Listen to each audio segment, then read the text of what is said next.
Jared. Abe. Yes, Madison. Have you ever committed treason?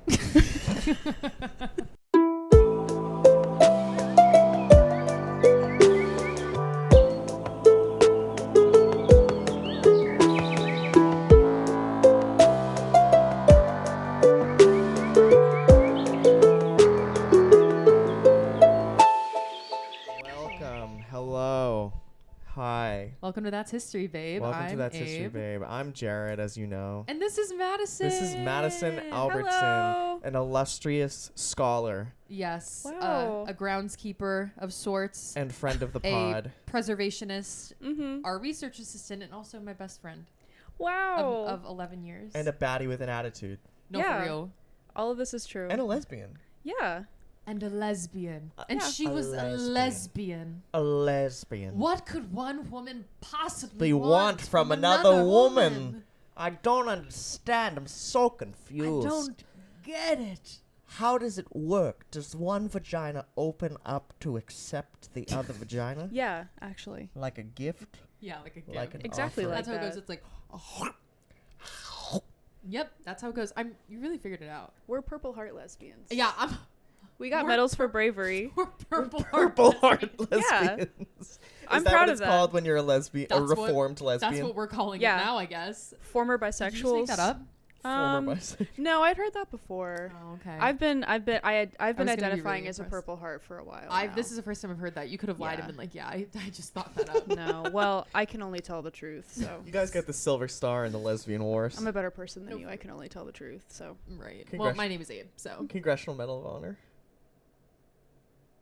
What do you... Did Okay. Taft ever tell a lie? Because her middle name Shut is the fuck up. Taft. Shut the fuck up. Shut the fuck As in the up. president. No, shut the the fuck fuck up. Bathtub president. It How did I is. not know this until right now? No, it is. Your I middle mean, name is it's Taft? true. Like William Howard. Like William Howard. Yeah, it is. Yeah. Yeah. Like We're like William Howard Taft? yeah. Abe, you Man, yeah. Yeah, it is. It's like it's a family name. I am related to him in some distant way. It was my grandmother's maiden name. So your grandmother was a Taft. Yes, it was my grandmother's maiden name, and then I don't know. Some families do this weird thing where they will take the maiden name and give Right. the maiden name to the daughter, so it's like Yes. her middle name. Yeah. Or they'll give it to the son as a first name. Yeah, Okay. and I am the oldest child, so So you are Taft. so I'm Taft. So you were Alonzo Taft. Yeah. Actually, I do have an ancestor named Alphonse. Alphonse. Alphonse. I have an ancestor named Lugère. Lugère is my ticket to Canadian citizenship. For what we real. were talking about last week. Yeah. Because he's the one who came down from Quebec to Maine. I think in Poland, it's like your great grandparent has to be born there. And it just so happened that my grandma was like one of the siblings that was born in the U.S. I was like, right. So I can't even get an EU passport. In a lot of ways Anyways, worse. we love you, Madison Taft. Thanks for coming on the show. Thank you, Madison Man. Taft. Welcome. You Are just had to do it. You had to I had to do it to You him. couldn't resist. Madison Taft, can you tell us a little bit about yourself and why Yeah. you're here today? Well, Where are you from? You're not a native New Yorker. You're No. not. You trekked No all the one way up opens here, the didn't you? door. I'm a Virginia girl. I'm a tried and true Virginia girl. We both are. We Old both are. Dominion. Yeah. Old Dominion. I met Abe. up. We met in high school Mhm. in Stafford, Virginia, the illustrious Stafford, Virginia. in gay people class. We were both skipping math. Yeah. We went to the bathroom. We were both skipping math class. Yeah. Classic. Yeah. And we had gone to like a club meeting Stop. together. That was a mess. We went to It was someone at our school started a political discourse club, and it was literally horrible. Oh. yeah, and it turned into like basically all the racists on one side of the room, and then all the everybody normal else, people. all the That, normal that sounds people. about right. That's usually how that goes. Yeah. Yeah. Yeah. So it was not long lived, but I did meet Maddie there, and then we were both skipping math, and I Yeah. saw her in the bathroom, and I was like, Yeah. "Oh hey, I remember I was like, you." yeah, hey. And then I left the We're like, bathroom, "Let's and hang then out." and then I came back, and I was Yes, like, you did. and I was like, "We should hang out." Yeah, and I was like, yeah, I don't have any friends here because No, it was she new. didn't. I was new to that She had school. just I had transferred. just transferred to that school. And what grade was this? I was a junior. I was a sophomore. Okay. yeah, Yeah. She's hag. And the rest is Gotcha. history. I'm an old hag. And the rest is herstory. The rest is herstory. The rest is history. So circling back to Madison's Madison. biography. Tell This us is about me. Tell us a little bit about yourself. Yeah, because the audience is dying to know. So obviously I grew up in Stafford, went to school with Abe.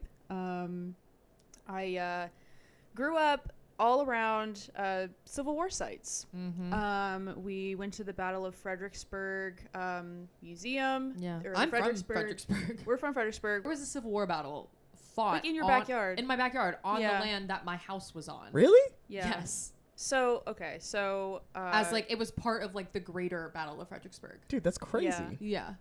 Yeah. So I grew up around all of these historic sites. I've always loved history.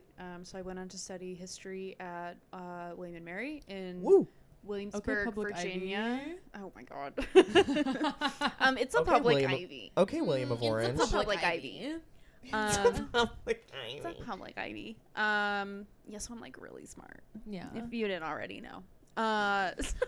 Oh, I knew. I went to film Well, they're school. about to find out. They're about to find out. So I studied history at William and Mary. I focused a lot on war and memory, on how we remember war, why we remember it the ways that we do.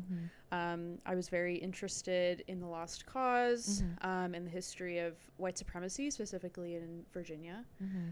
I live in Richmond, Virginia. The former capital of the Confederacy. The former capital of the Confederacy. Indeed. And I am also a historic preservationist. I have worked at a few different Civil War battlefield sites.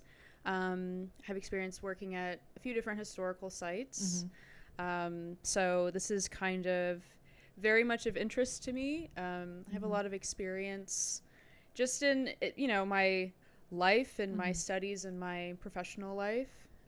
So it's just something I think a lot about, and I'm glad I get to talk about it with you guys. Yeah. Yes, she's qualified. I have a Qualified, question. When you were highly. studying memory, did you ever sing Memory from the musical Cats? Really important. Ooh, I don't think so. Would you like us to sing it now? We Yeah. can. Memory, all alone in this moonlight. I can smile at the. Oh, you guys don't know the lyrics. I'll no, take I it over. don't. I I don't. can smile at the old days.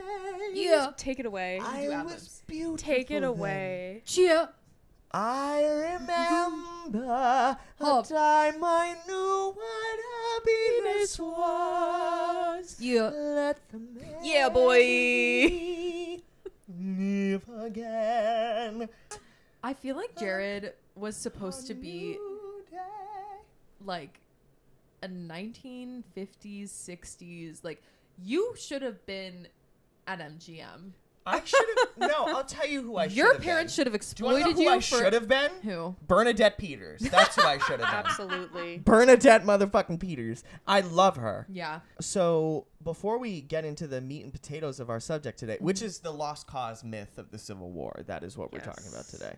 If we didn't make that The clear lost enough. cause is why you might have learned that the Civil War was about states' rights, or that Robert E. Lee didn't actually like slavery. He was just, a good Virginian boy. Yeah. Or you might have learned that slavery wasn't that bad. Yeah.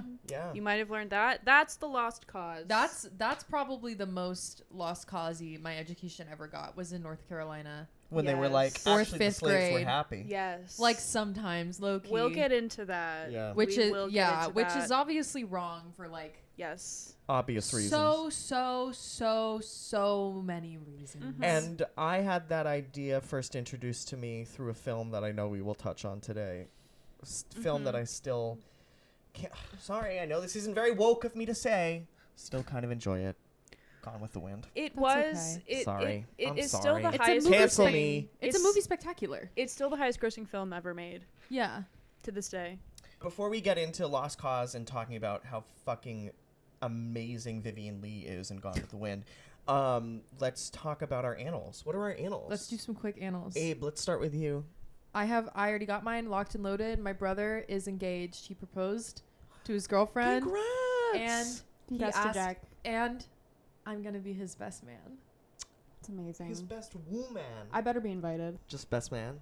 Are you gonna wear a suit? Are you gonna I wear a might. suit? I don't know if I'm gonna wear a suit or a dress. I don't really know what the vibe is yet. There's still. I mean, he only did it like last weekend, so there's still so many details to figure out. But That's really nice. maybe I'll wear like a sexy lady suit. You should dress like Marlena Dietrich. Maybe. Ooh, My top mom was hat. like, "Are you gonna Top wear a hat. lady tux?" And I was Yeah. like, yeah. Well, I don't know about all that, but we'll see. That sounds expensive. So I'm super excited. Congrats I to love my Jack. brother. Shout out to Jack. I Shout love. out Jack. I've never Shout had the out to pleasure his of meeting fiance you. Morgan. They are so great, and yeah, it's very happy. So you know, I might be diva down, but boy oh boy, at least someone's diva up.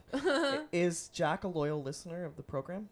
Probably not, Okay, cool. but I'll tell him That he got a shout out. that I got a shout out, and if he wants to hear it, he has to listen. Madison, Annal? We watched Sherlock Holmes last night. With Jude Law? Yes, And Robert Downey Jr.? yes, Yes. They're so gay. It's Jude Law is sexy. it's gayer than Brokeback Mountain. Yeah. Like it is. It's It's crazy. it's I don't know. gayer than Too Fast, Too Furious. Like You're crazy, it was though. really giving Brian and Rome in Too Fast, Too Furious. And I'm living for it. You know, I've never I'm living for it. Show me. I was in a really bad... I was on the subway yesterday, and I was in a really, like, bad, like, scatterbrained kind of mood, and I kind of had some aggression that I needed to get out. So I listened to... I was like, what is going to help me sort of purge this pent-up, furious energy? So I listened to Evil Empire from start to finish by Rage Against the Machine. That's a great and album. that Yeah. really... It did help. Do you ever play that on Guitar Hero? I did, yeah. Hell yeah. I was so bad at Guitar Hero, though. I did. Oh, I beat Tom Morello. I didn't have. In They didn't Guitar have that Hero. on my Guitar Hero. I had Guitar Hero World Tour. They didn't have that song. Look at how Well, I'm holding that's this But too they bad- did have that's too Misery bad for you. Business by Paramore. Look at how I'm holding this microphone right now. Like, what is this? You're holding it like an opium pipe. Which is kind of, you know, It's of the period, I think. it's of the time. Yeah. We're in opium times. Right now, you're good. So Madison, what are your 5 W's? What is the Lost Cause exactly? Lost Cause. It is we'll define it as a political, a cultural movement. It emerged kind of right after the Civil War. Its whole aim, it launders the reputation of the Confederacy. It frames the Confederate efforts as righteous, as just, heroic.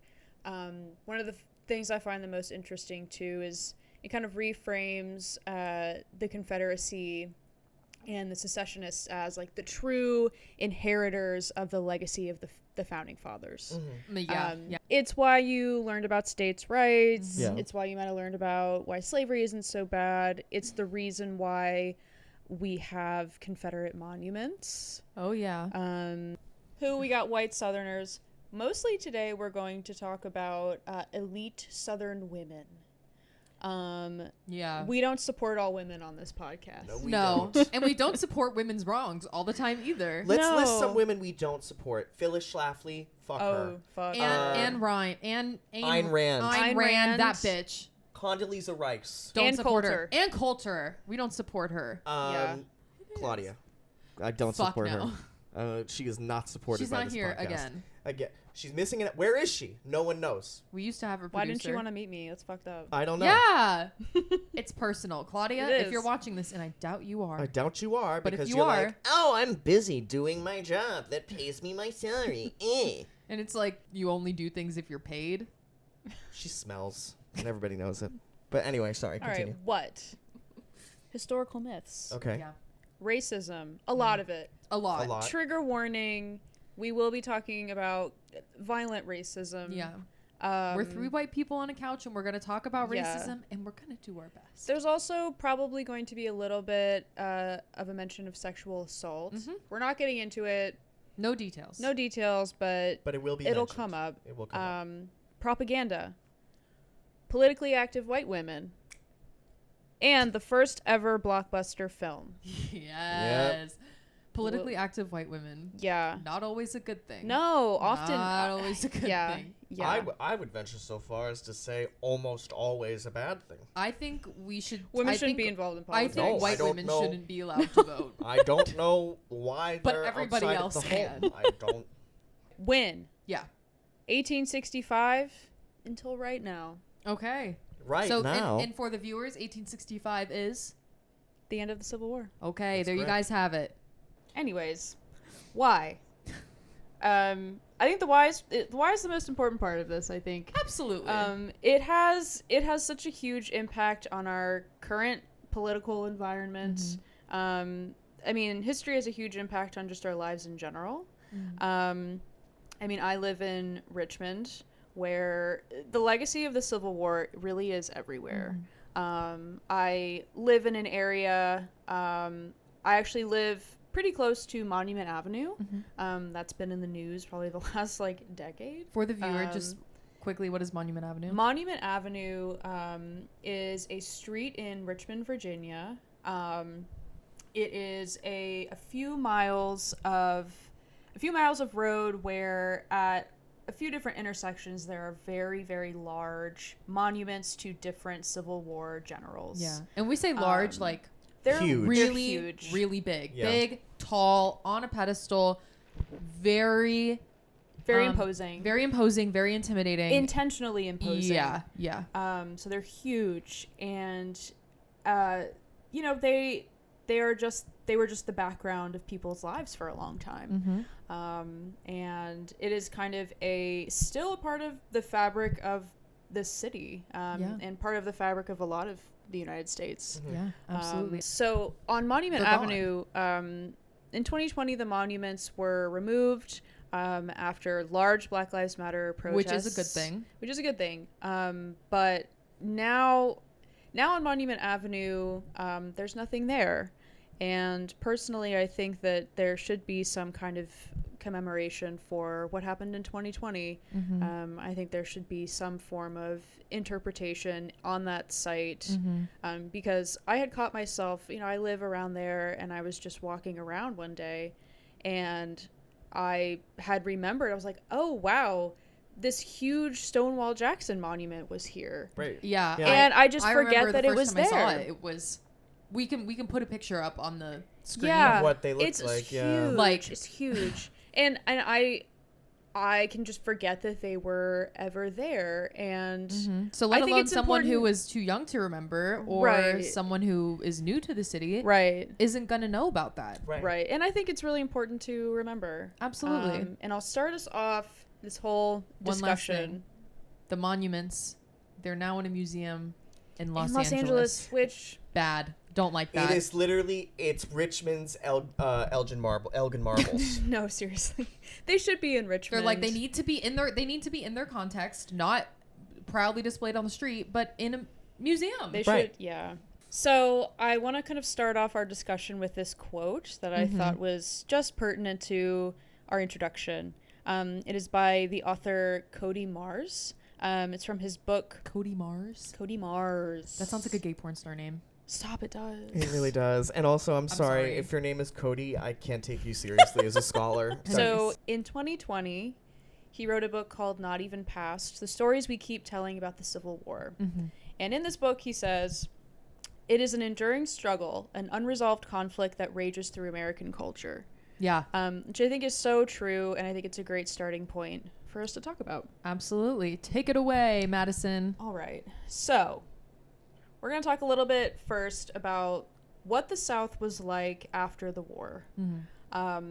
The South, it's kind of hard for us to imagine. It was ravaged. But it was ravaged. It was kind of, sometimes I think about how for a person living in that time, say a person who lived through the Battle of Fredericksburg. The Battle of Fredericksburg, Chancellorsville Wilderness, all the battles that took place there were just horrific. And I can only imagine that it felt like you were living through an apocalypse. Yeah. You know, I remember I used to work at the Fredericksburg Area Museum. It's this kind of small local museum. Yeah.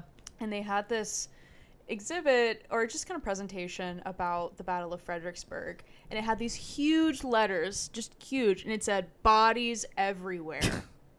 That's not And funny, but I yeah. will never forget that. Bodies, Bodies, bodies, bodies. girl. everywhere. And I don't think I'll ever forget that. Yeah. I mean, it really was, yeah. And beyond that, you hear about, I think most people who learn about the Civil War would be familiar with like Sherman's March to the Sea. Yes. And Right. just the complete razing of these towns. 3 major cities were burned and totally destroyed. Can I Richmond. guess? Sure. Go ahead. Well, Well, you Richmond. just got Richmond, we got one. Savannah. No, actually. Charleston? No. I mean, all of these cities were damaged, but not Yeah, I'm completely trying to think of the burned. ones that were totally destroyed. Richmond. You're on the right path. Atlanta. Yeah. Richmond, Atlanta, and where else would have been really You important? were right on with South Carolina. Columbia? Yes. Yankees in Atlanta. Yankees. Beauregard, Mercer, the fourth. So Richmond, Columbia, and Atlanta are just completely fucked. Yeah. The American Is that just a general statement, or in this time that they were? Oh, sorry. Okay, no, gotcha. Okay. Oh, in this time burned, destroyed, burned to the ground. fucked up. They were fucked up. Not good. The American Battlefield Trust estimates that there were about 1.5 million casualties. So casualties includes deaths, disease, injuries, missing persons. Yeah.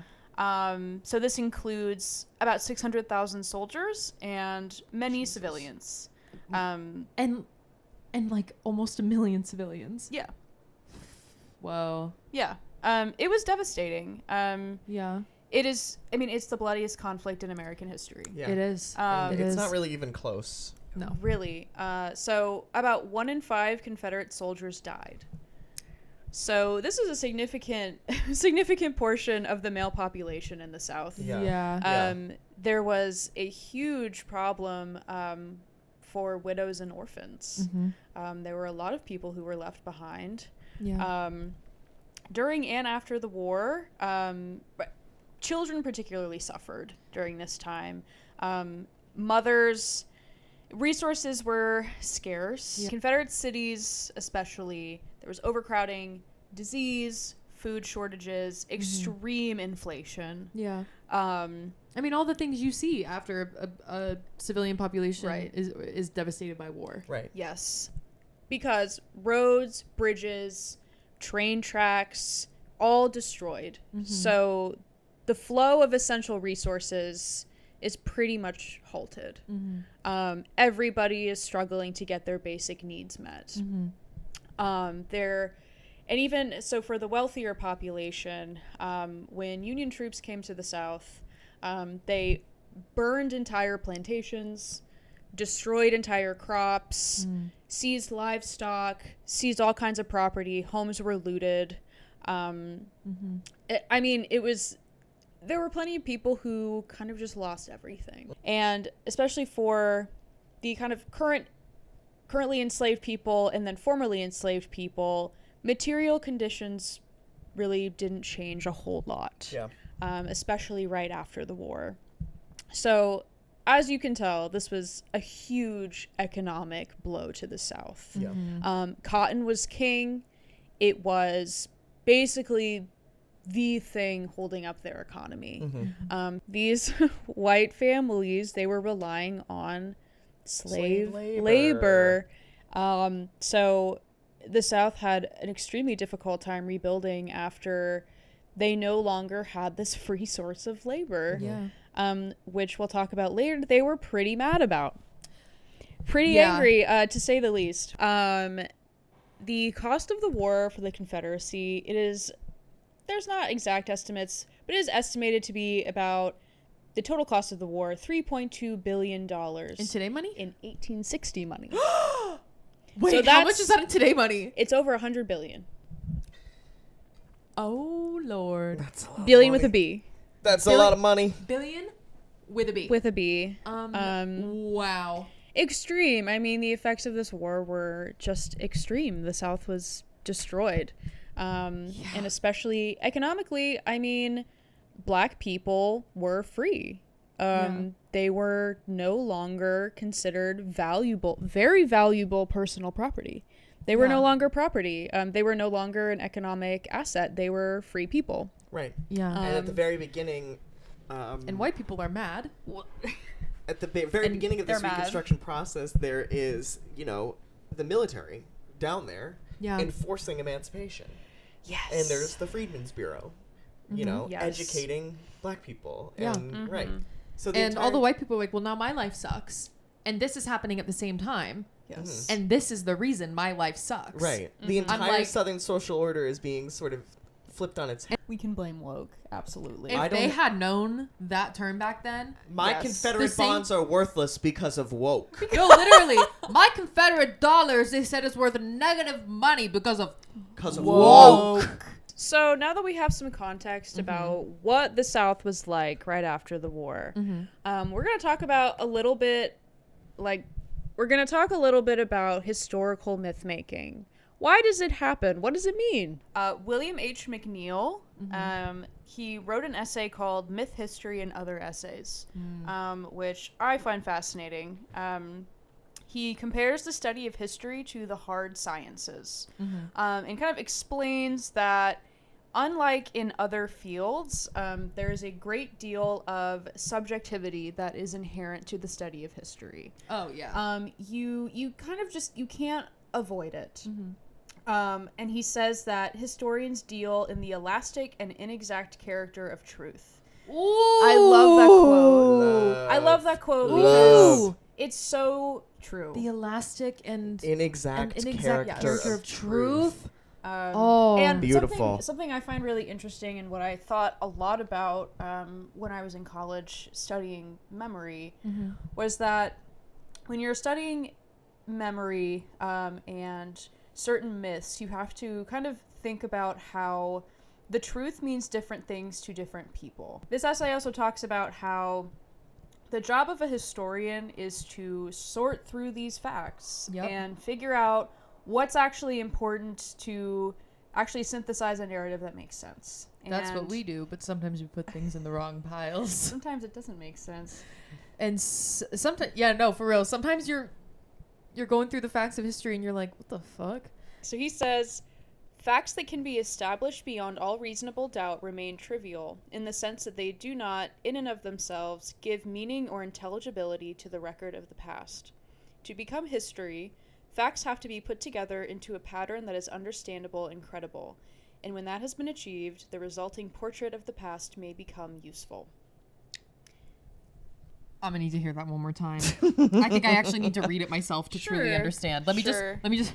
We can cut this part out of me reading it, but I'm like, We will my cut audio this part out. processing. Fucking fire. I love It this is fire. quote. It is fire. Because history doesn't exist as isolated, established No. facts. Yeah. History exists in our understanding.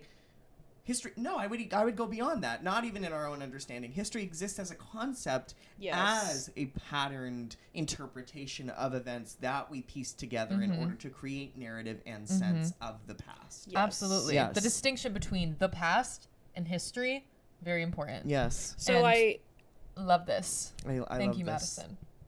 wanted to So wise. focus So on the wise. last part of that quote, where he Yes. says the resulting portrait of the past may become useful. And I think the word useful is really important here. Yeah, because it mean like we in the present gain some sort of deeper gain some sort of deeper understanding of Yes. it through these narratives, and we can understand the past better through history. Is that kind of like yeah. So I mean, That's where my mind goes. he's saying that it becomes useful for us to understand what happened. He's also talking about how, I mean, it can go all kinds of different ways. In terms of the lost cause, this word useful, it makes me think about how was this useful to the Confederates? Right. Yeah. To defeated Southerners. What can it be? facing- How can it be useful and to who? yeah. So it can be used for education, or a certain type of education that we might consider propaganda. He goes on to talk about how historical narratives create meaning and a sense of identity. It creates belongings for individual within a culture. And this sort of belonging and common narrative, it satisfies basic human emotional psychological needs. Yeah. We all need to feel like we are a part of something. We all need to feel like we have an identity that is connected to other people. Yeah.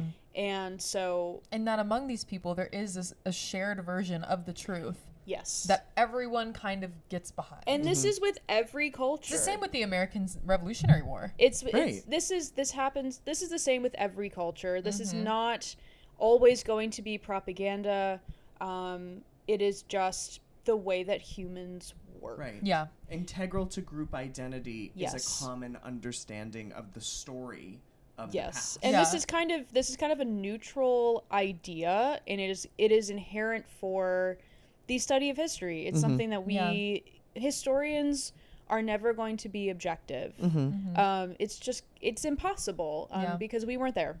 And what's Exactly. interesting is I think the flip side of this idea is groups can therefore be subdivided or divided based on differing understandings of what the narrative of history Yeah. is. Yes. And you see that with the Civil War and the Lost Cause. Absolutely. Because the people who subscribe to the Lost Cause myth create an in-group that is separate Yeah. Of and of exclusionary. distinctly white people. Yes. Right. Distinctly white Southerners. Right.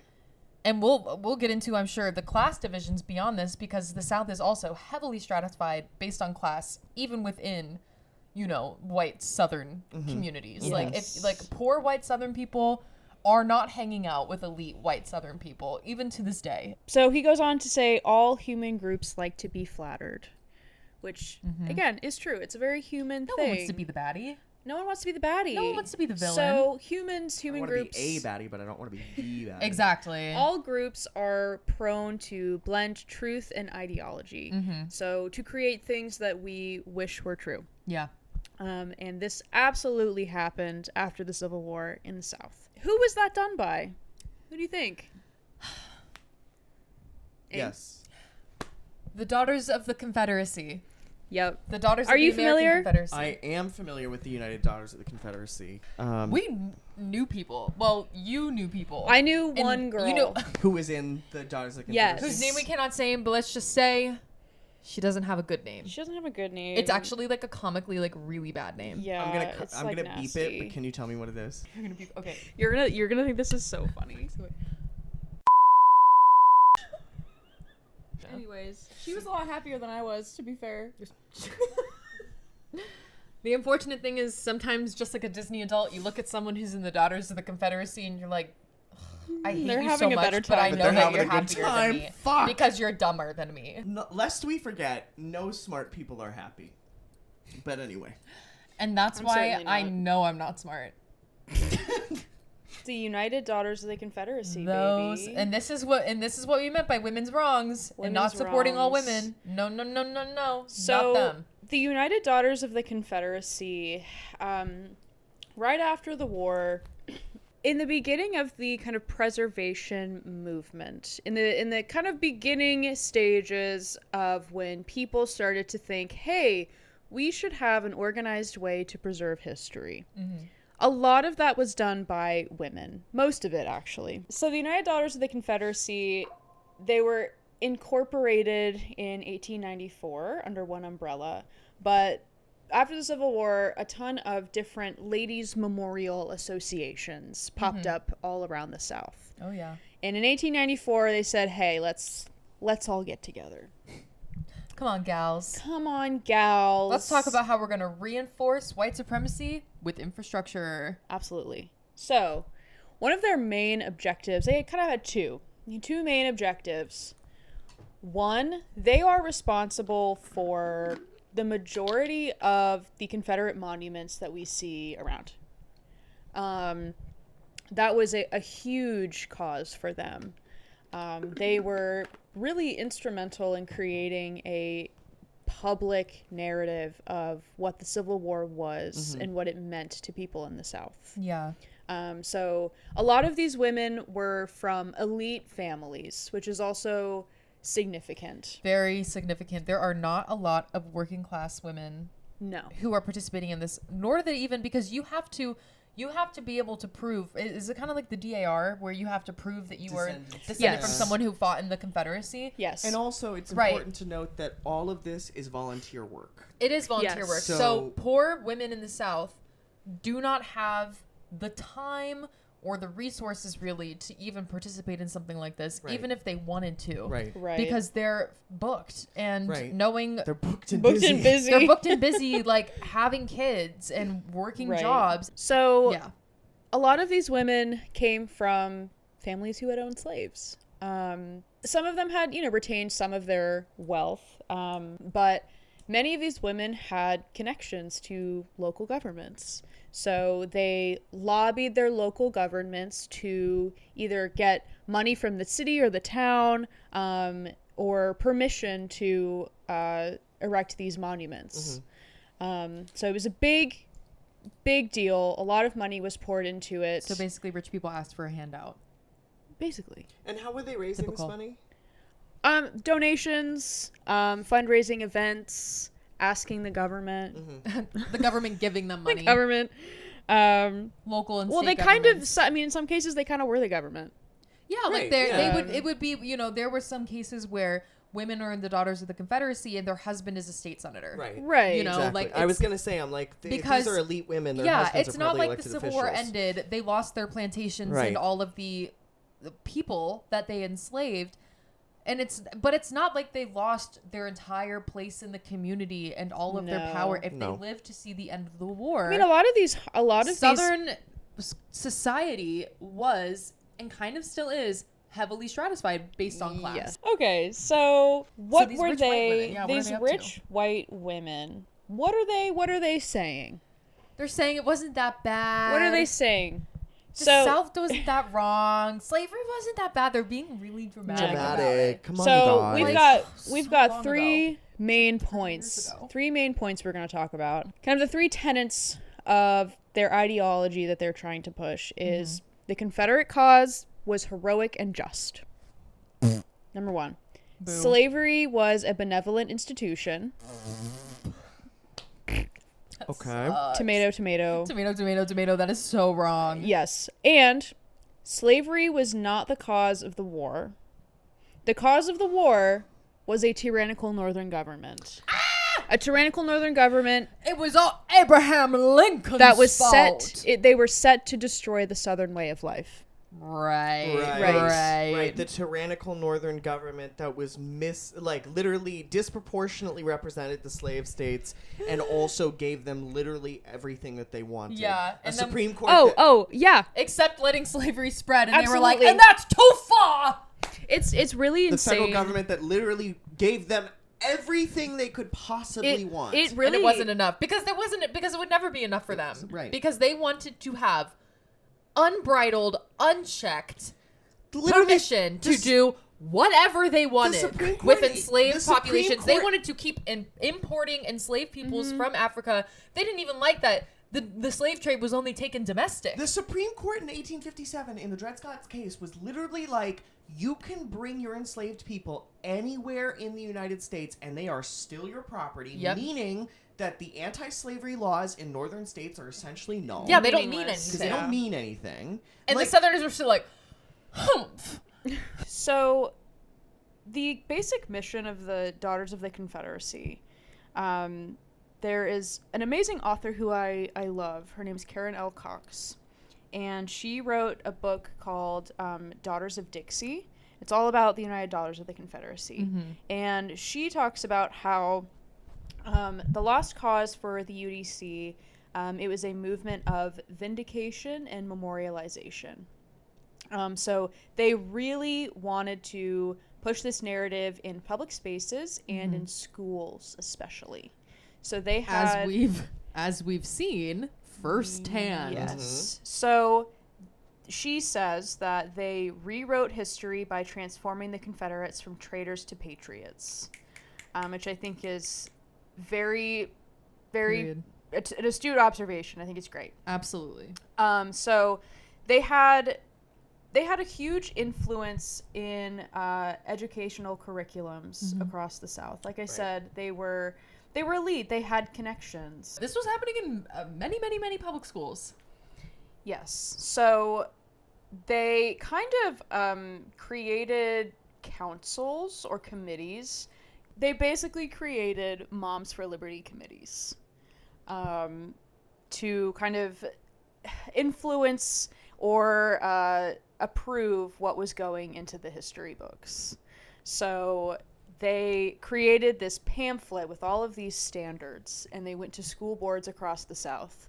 And they were like, hey guys, so you're going to say certain things in these textbooks, or else. White women on a mission. They're on a mission. White moms making a difference. Absolutely. Negative. Yes. White moms making a negative difference. Negative difference. So one of these textbooks that was written and approved by the UDC. Mm-hmm. This is from 1954. Is a Georgia history textbook. This is going to be really bad. Get ready. It says, the master often had a barbecue or a picnic for his slaves. Then they had a great frolic. Then, while working in the cotton fields, they sang songs. The beat of the music and the richness of their voices Are they talking about spirituals? made work seem light.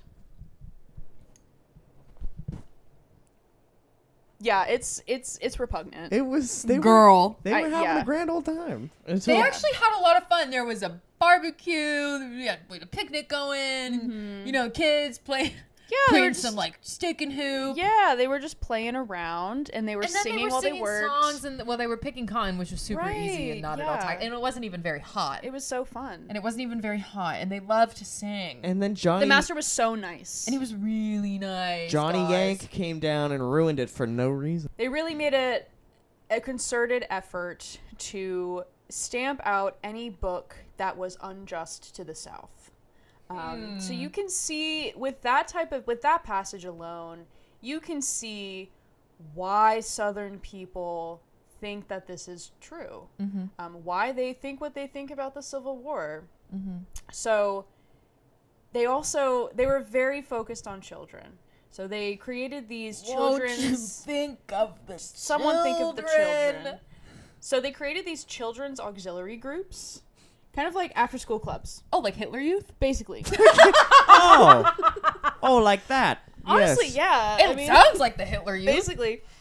So they were like these after-school clubs. And they would learn about Confederate history. Mm-hmm. They would memorize passages from Lost Cause texts.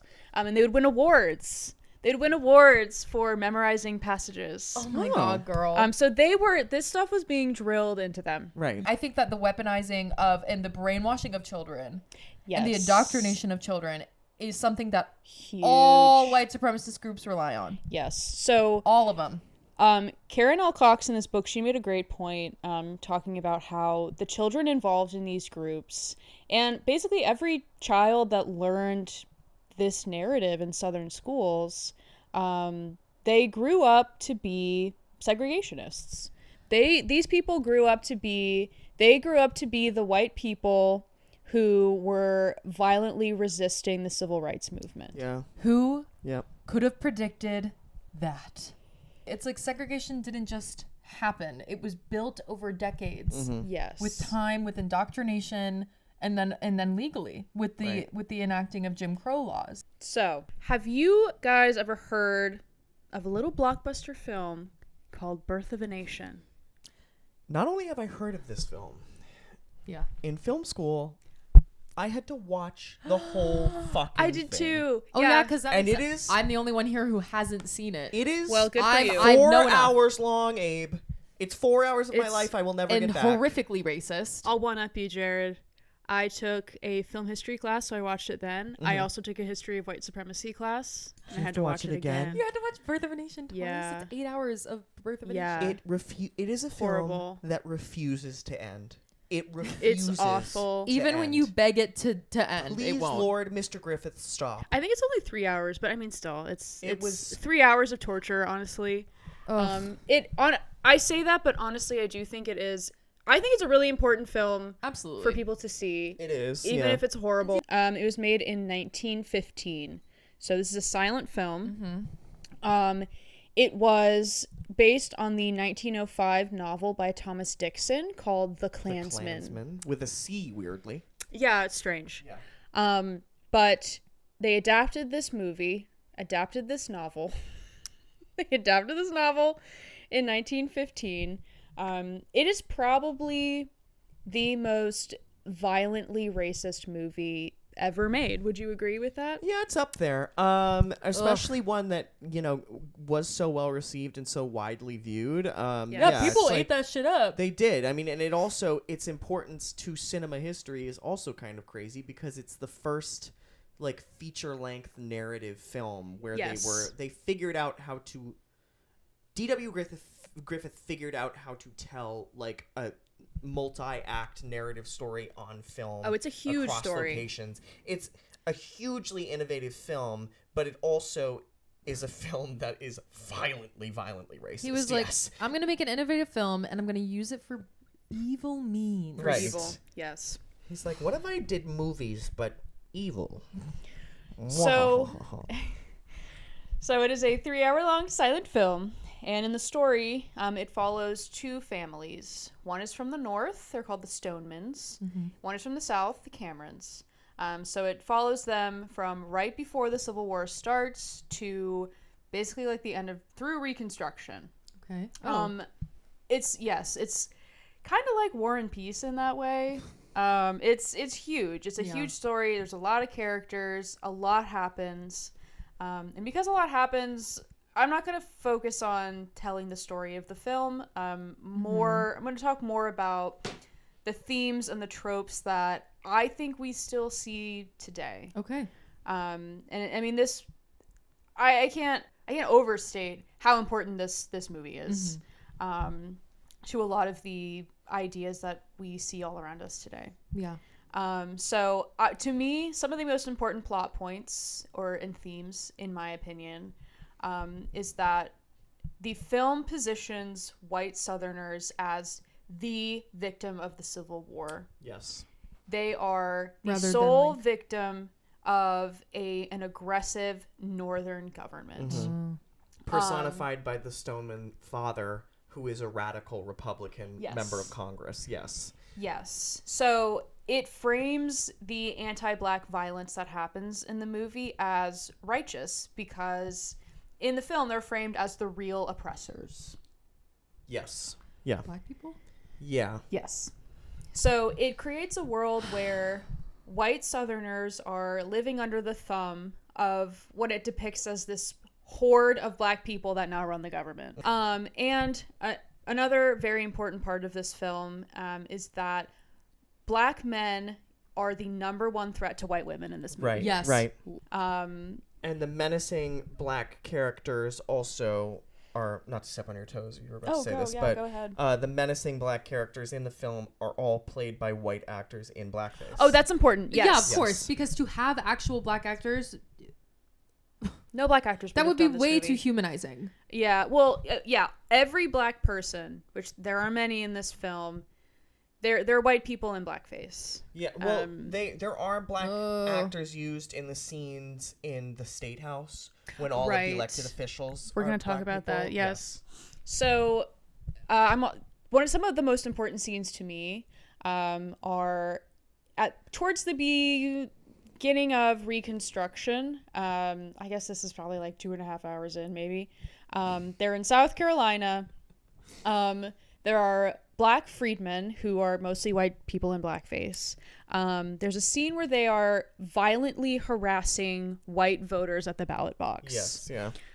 They are physically preventing white God. voters from voting. Not only are they doing that, they're stuffing the ballot box. This is so funny because this is literally what white people were doing to Black people.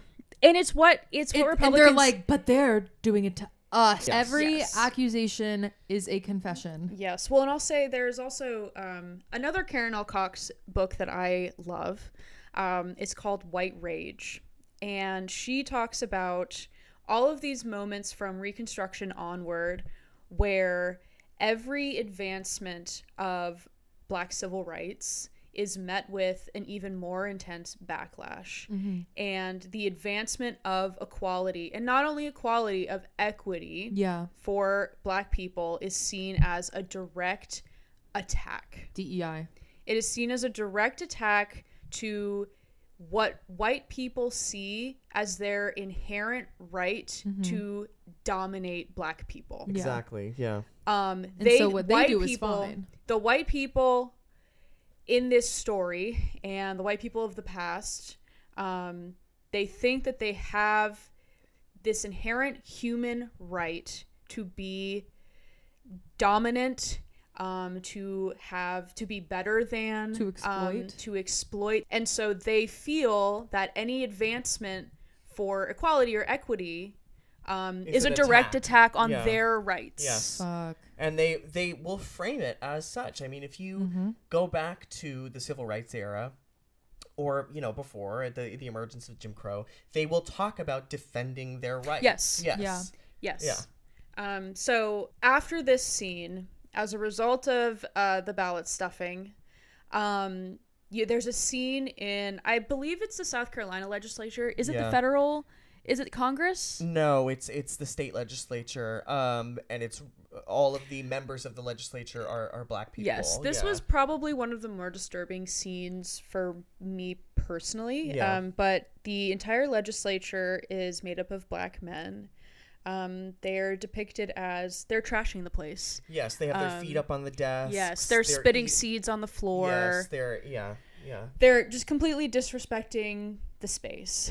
And the one thing that we see them do is legalize interracial marriage. Yes. And they're like, this is the worst thing. It is the number one fear depicted in this movie. Yeah. It is the number one fear of white men. Yes. Right. In this era. Because the other scene that everybody remembers this is still also around. has to do with this. Yeah. This is still around too. Absolutely. But one of the last plot lines of the film, this is kind of the plot line that kind of ties everything up, is where it depicts a Black freedman.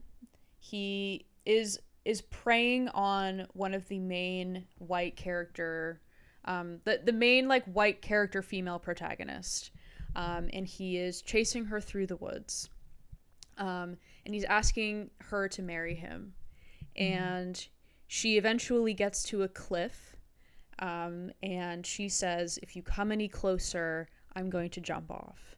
And he does. And she jumps off the cliff to her death. Yes. Oh my God. And so the Black freedman, his name is Gus.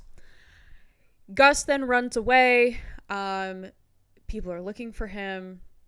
I believe it was her brother who found her. Yeah, he's the Southern hero of the war who then marries Lillian He's the Gish. Cameron's son. Yes, and he marries Lillian So Gish. he finds her. He gets a bunch of his buddies together to find Gus. They put on their white robes and they lynch him. And this is seen. This is seen as like the victory of the movie. Right. It is seen as like it's the catharsis of the movie. That's so fucked. And like it's so incredibly upsetting. Yeah. And there's like this at the conclusion of the film, it's like the victorious sort of ride through the city of the Klan. And everybody's on horseback, and you know they're depicted as when the next election comes, they're blocking the Black people from voting.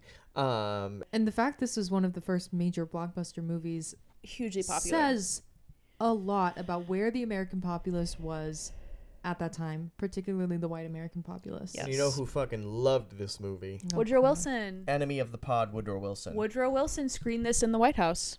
Fuck that. Yes. Bitch. Yes, he did. It was the first film screened in the White House. What? I don't like that guy. Did you know that he resegregated the Federal Civil Service when he got in 1913? He's from Virginia. Let's go Virginia. Boo. Sorry. Thanks a lot, you guys. Virginia is for lovers, Virginia. but not those guys. So, the release. So terrible. The release of this film, it was actually highly controversial. Good. There were plenty of white people. I mean, the entire black community was against this. Yeah. There were also white allies who rallied against this film too. Mm-hmm. It was seen as racist by some white people. So, you know, anyone who's going to say, well, it was the time, Like, it wasn't. No. It wasn't. Even white people, many white people saw this as violently racist and unacceptable. I think there are lots of people who are racist now who don't want to, who use that justification of, oh, well, it was just the times, because they can't say, no, this was what it was like for racist people at this time, and they liked it because it was racist. Yeah, exactly. It was actually banned statewide in Kansas and Ohio. Shout out Ohio. And Kansas. Rare dub. Carrie Nation. Rare dub. So there were large-scale protests against the film being screened in Philadelphia, Detroit, Cincinnati, Denver, and surprisingly Boston.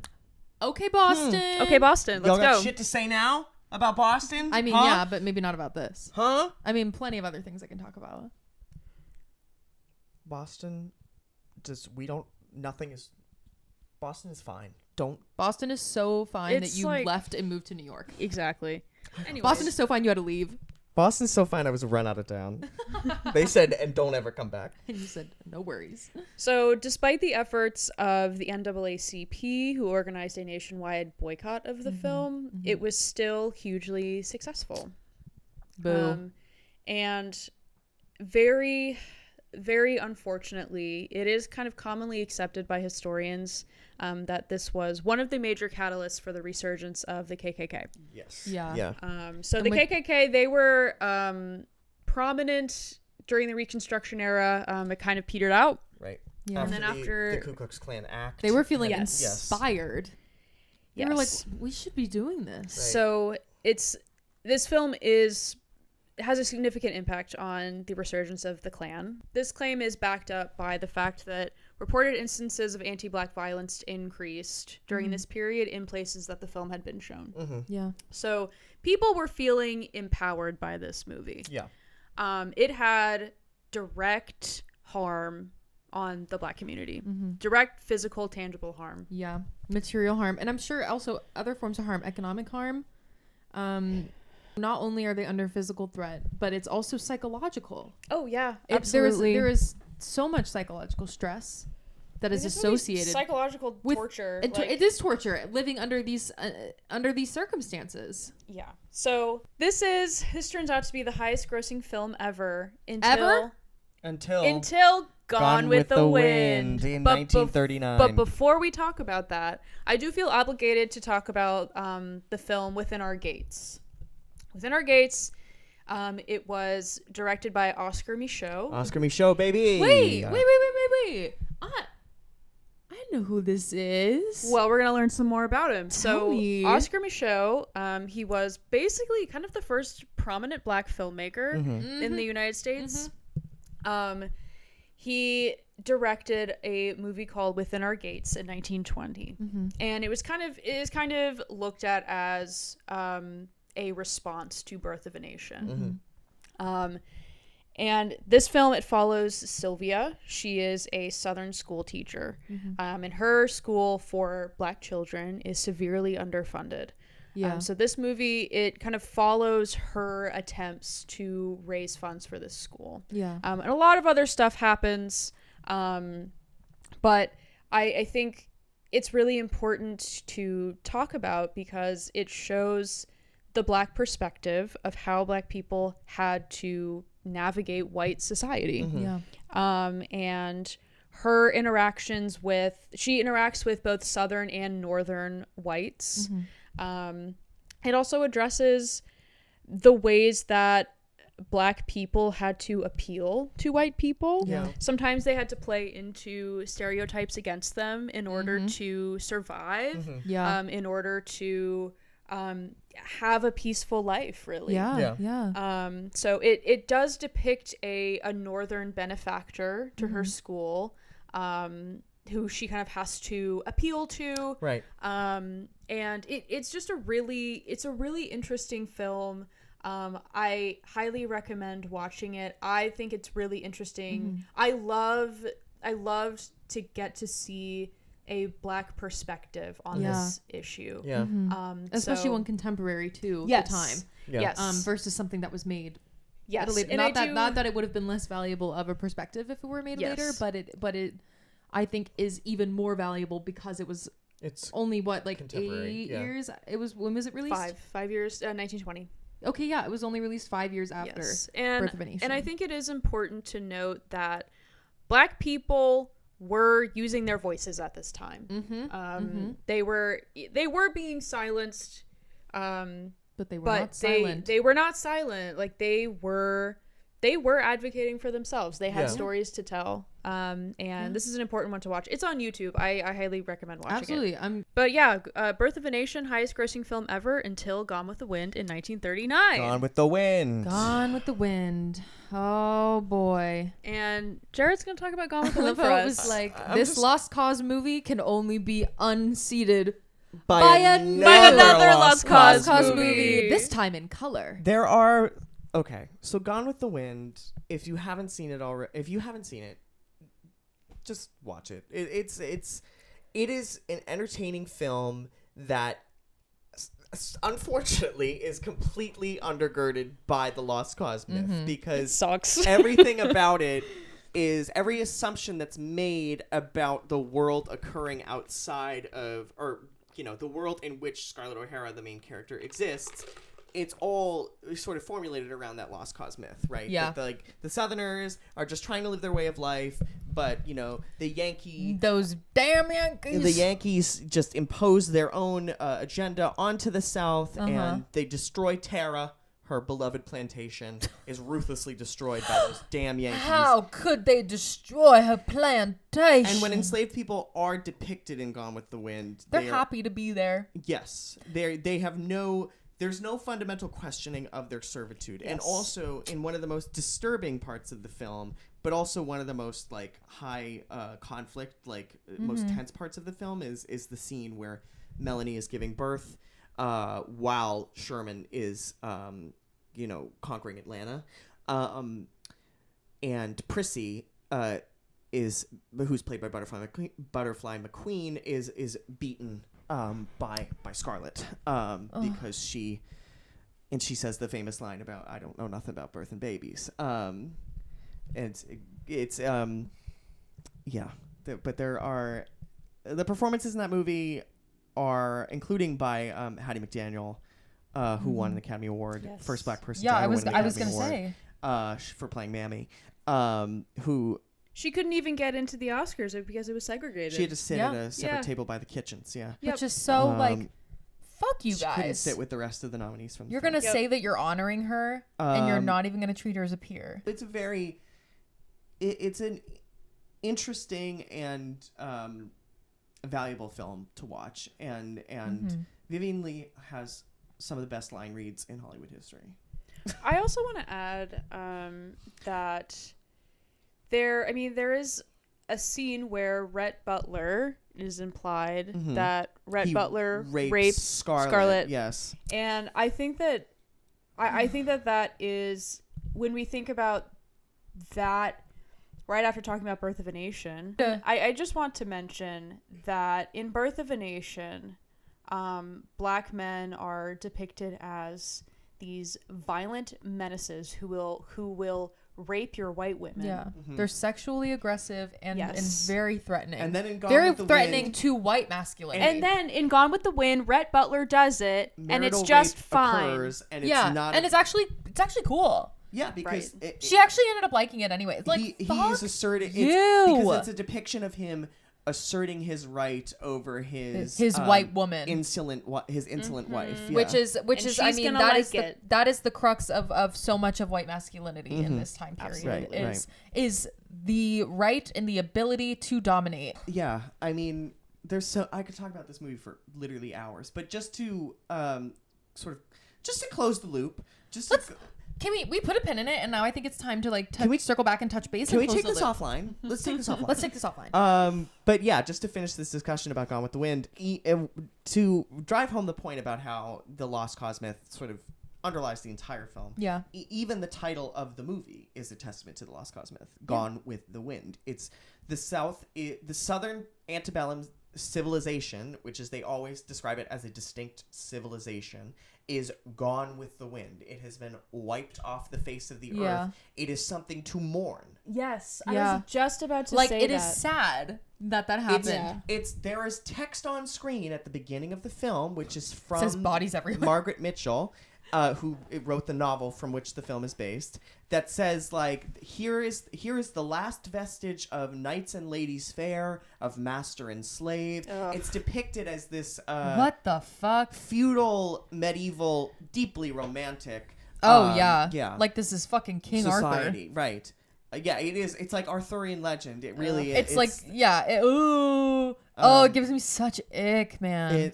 But it's all fantasy. It's all fluff. Yeah. So if you watch, but because it's presented in this like historical context, people are like, "That's how it happened," and that's the and that's real. That's the rub of the film. That's the because rub. If you are able to go into the film being like, this is pure fantasy, racist fantasy, then you can get something out of it. But if you go into it as uninitiated and assuming that this is like some kind of historical document, you run into some dangers. But I'm gonna do one Scarlett O'Hara line read. Okay, it's my favorite in the film. Go ahead. It's after her first husband dies of pneumonia on the battlefield. He doesn't even fight in the war, but he immediately dies in the Lame pussy. And she only married him to make Ashley Wilkes jealous. And she says, she's crying, "Why do I have to pretend and pretend? Oh, mother, it's bad enough not being able to go to any parties, but I just can't bear going around in black." Jared, you should have been exploited by your parents in the 1930s and sold off to MGM. Absolutely. To perform. They could have given you pep pills. You could have been up there with Judy Garland and Mickey Rooney. What would I do in Atlanta? See what I mean? I told Madison, I was like, you got to hear Jared's like transatlantic lady accent. And that's not even transatlantic, but it's like a little transatlantic. It's British doing Southern. Which comes out British doing Southern. Transatlantic and a little Southern. And Leslie Howard, who plays Ashley Wilkes, British guy, doesn't even attempt a Southern accent. Love that for him. He's like, "Oh, Scarlett, you don't understand, Scarlett. The war with the Northerners, it's so terrifying and treacherous." And you're like, how would you know? I'm like, you just got here. You're from England. We're wrapping up with Gone with the Wind, but I do have some honorable mentions. Mentions that are a little more recent. For modern Lost Cause media. To just show. I'm going to give that over to Abe. Thank you so much, Madison, because the Lost Cause, when we say that it impacts a lot of life today and that the Lost Cause is still something that's around, absolutely. The Lost Cause pops up everywhere. You ever heard of a show called The Vampire Diaries? I have. Why were they Confederate? Why were the two main brothers? Why were they Confederate soldiers? The show takes place in I think it's Mystic Falls, Virginia. They're the heartthrobs of the show. But they don't. Why did they weren't Confederate soldiers in the books? Really? Apparently. Check me on this, Vampire Diaries fans. Vampire Diaries, Twilight, True Blood, all are teen romantasy movies, books, TV shows, media. All of these contain elements of Lost Cause media. It's because insane. Why the fuck is Jasper from Twilight Confederate soldier? And it is like, it literally never comes up. Also, Stephanie Meyer did not want any of the vampires to be black. She was like, black people can't be vampires because they're pale. Well, what about the guy who's she fought one of the his bad casting. ones? Laurent, Yes. she fought his casting. Oh, really? She didn't want him in the movie. Catherine Hardwicke insisted that he was in the movie. My God. Stephanie Meyer is Mormon. This Mormon ass bitch. I know. And let's talk about white supremacy. If we're talking about white supremacy, Mormonism is a hop, skip, and a jump away, Absolutely. girl. Okay. Twilight. Jasper is a Confederate soldier in the Texas Cavalry. And it literally, there is no criticism. There's no mention of the civil. It's basically just like, wow, you were a soldier? And he's like, Texas Cavalry. He also gets an accent out of Battle fucking... scars. No, battle scars. Then Vampire Diaries. The two brothers, Confederate soldiers. But they do establish in the show that they were anti-Confederate. They just had to do it because of their dad. They were just good Virginia boys. They were just good Virginia boys. Good they didn't want to do it. It's like Robert E. Lee. Just like Robert E. Lee. So that is just a little bit about some more recent examples of Lost Cause narratives. Like, in none of these is the Civil War really criticized, and none of these is the Confederacy Or criticized. It's romanticized. It's even. romanticized because they're all like fucking vampires, and they're like They're all hot. sexy They're all vampires. sexy vampires, and they're all Confederate soldiers, and it's part of just like their backstory, and it is never looked at critically. It is never mentioned critically. You like it. The crazy thing too, especially with Twilight, Jasper did not need to be a Confederate. He literally didn't need to be. He's a vampire. He's a fictional vampire. He could have done literally anything. Mexican American space War. aliens. He's I was about to fucking say, vampire. He's a fucking He vampire. is a vampire, guys.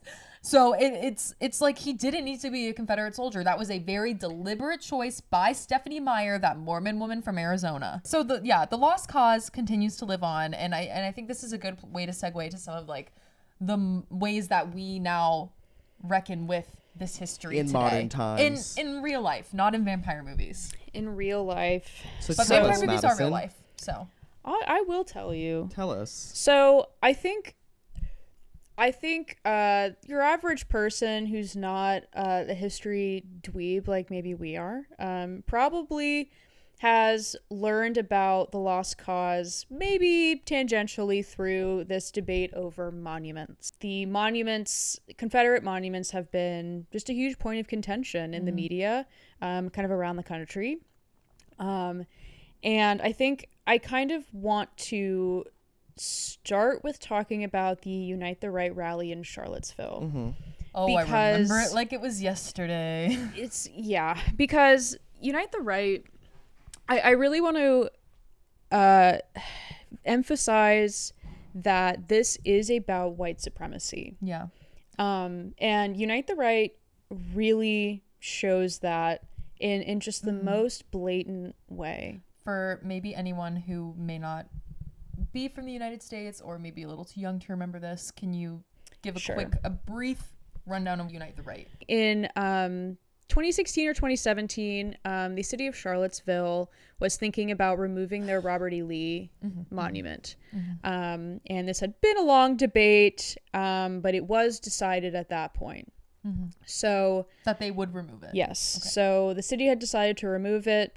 White supremacist groups, I believe, kind of spearheaded by Identity Europa. I don't think they exist anymore. But Such a stupid they're name. a neo-Nazi group. Neo-Nazi group who they had coordinated with other white supremacist groups. And they agreed to have a rally in Charlottesville to protest the removal of the monument. And the protest, it turned violent. Yeah. There were neo-Nazis running through the streets of Charlottesville, Shouting Jews will not replace us. Shouting Jews will not replace us. And also many disparaging things about black people. Absolutely. And it was a terrifying scene. And They killed someone. yes, a neo-Nazi ran his car into a group of people and murdered a woman named Heather Heyer, who was Rest in peace. Who yes. was one of the counter protesters. who was one of the counter protesters. Rest So in peace. this is a fatal incident. It's an incident of blatant white supremacy. This is not, they would say it is about their heritage. It's about preserving their white heritage. And they were very clear about that. We grew up like an hour and a half away from Charlottesville. Yeah, it was not far from us. I had a lot of friends who went to UVA, and I knew people who I had were been- there. yeah, who were I did too. counter-protesting. I Yeah. did too. I knew some people. It was horrible. It was just these fucking losers with their tiki torches. So I think it's important to talk about that because it's whatever people tell you, whatever your Facebook uncle tries to say, it's not that, it's not racist and whatever the fuck he's saying. It absolutely is. And regardless of whether it's about that for your Facebook uncle, it is about that for these Nazis. Yeah. So, I also want to address some of the arguments that I have heard over the last decade of this debate, where people will say, well, we have to preserve history. Oh yeah, and you couldn't possibly do that via museum. And you can't erase history. You People say can't that to me all erase the time. history. You have to preserve history. Yeah. And let me tell you. But history, yeah, sorry. Let me tell you. I'm a historic preservationist, so I'm going to talk about preserving history. Preserve that history. So we need to talk about what history is being preserved here. Mm-hmm. Because White these white history. White. Yes. So, you know, the we need to preserve history argument is just so brain dead to me. Yeah. Because, you know, what I was talking to Jared about this earlier before we started filming, but in a lot of my studies in college and even like in my career, there has been this like running theme of me always thinking about how a certain group in a certain time period represents and interprets history. Mm-hmm. It says more about them than it does the actual history of what happened. Right. Yeah. So, you know, the way that we remember history now is going to say much more about what we value, what we want to emphasize, the things that we're ashamed of, etc. Yeah. That says more about us than it does about the facts and events of what happened. Mm-hmm. Because going back to myth history, our understanding of history has to be in a narrative. It just has to. Mm-hmm. You know, history is created through the lens of humans. Mm-hmm. Humans are always biased. Yeah. So the way that we interpret history, it says a lot. And at that time, the people who were remembering history was the United Daughters of the Confederacy. Right. Mm-hmm. They were people who were heavily invested in vindicating the Confederacy. Mm-hmm. It was people who erected these monuments in order to tell Black people that they were not welcome. Mm-hmm. And I will say that Monument Avenue, which we talked about earlier, these monuments were erected before the neighborhood existed. Yeah. So the Stonewall Jackson Memorial and the Robert E. Lee Monument, that area was not developed yet. So was it just like a promenade, or was it just like trees and sculptures? It was just trees. So nothing was really there. Okay. But they so, anticipated that it would become developed at some point, and therefore this would act as the centerpiece. Yeah, they were like, Yes. this will be a. They staked the claim. They said this is a white community. Absolutely, yes. They said we have claimed this undeveloped land. Yes. So Wow. a bunch of very wealthy people built mansions on that street all the way down. Oh yeah. And you know, it said this is a white neighborhood. When I'm walking around the museum district, which is what that neighborhood is called, there is it's called the Museum District. There is the Virginia Museum of Fine Arts, and then there is also the Virginia Historical Society Museum of Culture and History, right next to each other. And also there is the headquarters for the United Daughters of the Confederacy. Really? Yes. So Shut it sometimes down. I walk by there and I just think, like, you know, the lost cause is just baked into the infrastructure of the city that I live in. Like when I was a kid and I knew about Confederate monuments, I didn't even think who put these up. Mm-hmm. I didn't Or even, why? Or what? Or why? What was I their just was object like- in doing it? I just Right. was like, oh yeah, that's Robert E. Lee. It's just a landmark. Yeah. Right. So, Basically. Anyways. speaking of the VMFA and the Museum District, Mm-hmm. in 2019, the artist Kehinde Wiley, he made a statue. It was called Rumors of War. Have you heard of this artwork? I think so. So, Rumors of War, it is a large monument. It looks, I think it's based off of the monument to Jeb Stuart in Richmond. Yeah. It is a modernly dressed Black man on a horse. And it's modeled after the Confederate monuments. Yeah. It sits right outside the VMFA, and it also sits about 100 yards from the entrance to the headquarters of the UDC. Period. Which I think is, I love it. It's poetic. I think that it is a perfect representation of where Richmond is as a city right now. There are contradictions. There are contradictions all around us, especially as somebody living in the museum district, living in that infrastructure that was built by the Lost Cause. But I love that. Yeah. Speaking of the UDC, though, I took a gander at their website. Oh boy. I was gonna ask. I was like, has anything fundamentally changed about the narratives that they put out about themselves and what they believe in? Like a little bit. Are they trying to Okay. distance themselves at all from white supremacy? Yes. In words, of course, not in actions. Like, so Because Yeah, let's get a load of this. I will say they're still on their bullshit. So this is a direct quote from their website.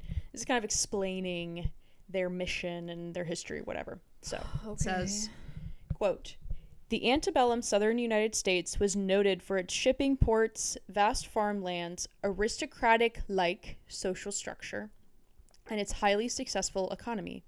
Cotton and tobacco served as the cornerstone of early American trade and currency. Racial and ethnic groups played an important role in the operations of the South and in later composition of its fighting force to defend against invasion during the war between the states." That's currently on their website. Can you read back that line about racial ethnic workforce? Can you read that back real quick? They're helping out. Can you read that back real quick? Read literally it. what No, they're saying. I literally need to hear the exact words again. Maddie, please. Madison, please. Okay. Racial and ethnic groups played an important role in the operations of the South. Operations of the South. Right. Well, what is that important role? I wonder. Like, Could it be race-based chattel slavery? Could it be putting the Slave entire labor? economy on their backs?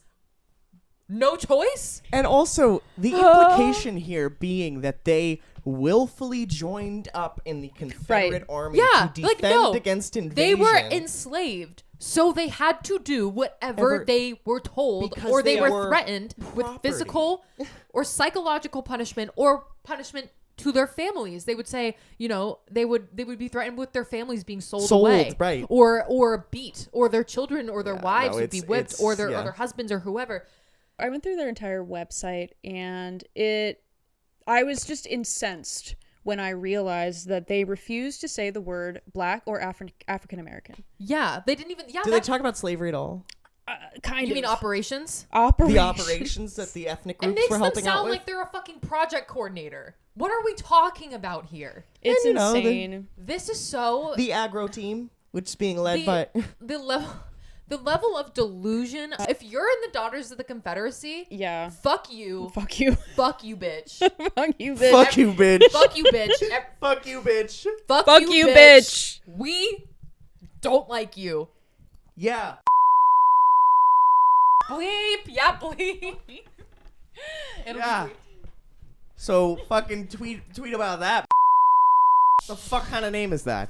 Anyways. First name and last name. It's all kind of fucked up. Stupid ass. So there's more. no. Yeah. There's But this is more. such a great way to end this episode. So wait. Just being incensed. Just getting furious. There's a page on their website that talks about diversity. Okay, also, what is this weebly ass looking website? Like, who the fuck Okay, designed this? Their website looks like shit. Okay, so there's a page on their website that says diversity in defense of the South. And the picture is a white blonde woman. Just Yes. so you Anyways. So, Proud to be Southern. so stop.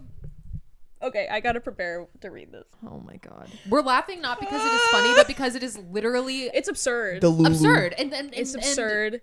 unbelievable. It's It's absurd. not funny like child labor. It's fucking bizarre. It's not something funny like the other things we talked about on this podcast, like child labor and kids in the mines Yeah. or or like tuberculosis. or like sporus. Right. being- So, this is a quote from the United Daughters of the Confederacy's website, and the heading said, "When faced with an invading army, different races, ethnicities, and religions all making the South their home, the focus of their livelihood, or object of self-interest, unite in a common defense.